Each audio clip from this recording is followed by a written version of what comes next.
On parlait justement avec vous, Éric Le Boucher, bonjour. Bonjour Bruce. On parlait des panneaux solaires il y a quelques jours. La Commission européenne accuse maintenant la Chine de pratiques de dumping dans les télécoms. C'est décidément un changement de ton. Oui, alors le commissaire européen au commerce extérieur, le belge Karel de Gucht, a nommément mis en cause les firmes chinoises Huawei et ZTE, les accusant de dumping sur leurs ventes en Europe. Il a indiqué qu'une enquête officielle sur ces violations allait être lancée. Alors il ne s'agit pas des terminaux mobiles, secteur où les Chinois progressent vite, mais ils sont encore loin de Apple ou de Samsung. Il s'agit des centraux téléphoniques, les gros équipements qu'achètent les opérateurs pour gérer le trafic. Les deux Chinois, et surtout Huawei, détiennent déjà 25% du marché européen. Et leurs concurrents les accusent de casser les prix. De 35%, moins cher qu'Alcatel, Ericsson ou Nokia Siemens. Et comme toujours, dans ces cas-là, on soupçonne les Chinois de vendre à perte pour éliminer les 10 concurrents. Il faut savoir que le même Huawei a été exclu du marché américain,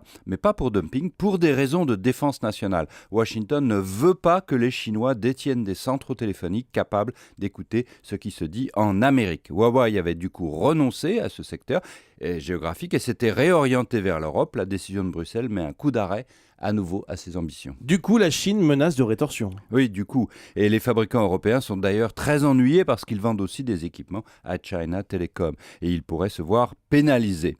En tout cas, coup par coup, après les panneaux solaires, Bruxelles semble décider à ne plus fermer les yeux et directement affronter la Chine. Karel de Gucht s'était opposé en mois d'octobre à Arnaud Montebourg, qu'il avait accusé de vouloir du protectionnisme. La Chine leur permet de rapprocher un peu leur position.